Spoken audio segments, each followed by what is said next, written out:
מועדון 5 בבוקר של שרי, זה בדיוק הדבר הזה של 1% ששינה לי ממש את כל החיים. אני פניתי לשרי וכבר ביקשתי ממנה שתפתח חוק קבוצה, בזמן הזה גם קראתי את הספר של מועדון 5 בבוקר, אבל היה לי איזשהו חסם שפשוט לא אפשר לי להתחיל לעשות את הדבר הזה. פחד מלהפסיד שינה. אני זוכרת בזום הראשון, אמרתי לה, שרי, את לא מרגישה שאת מפספסת? היא אומרת לי, דבורי, תתחילי עם זה, את תראי שאת פשוט תעופי על זה.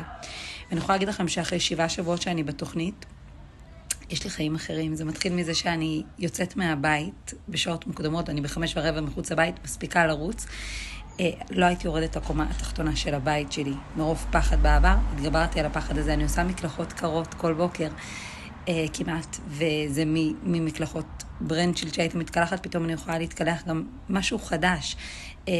שותה הרבה יותר מים, מזינה את הגוף שלי, בהקשבה לגוף, ואפילו אני אוכלת יותר ממישהי שלא מספיק אכלה.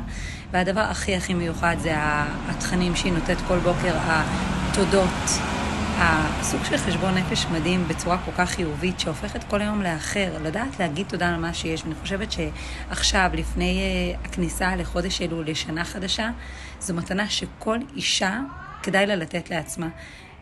אתם תודו לעצמכם, לתת לעצמכם זמן, זה המתנה הכי גדולה שתוכלו לעשות.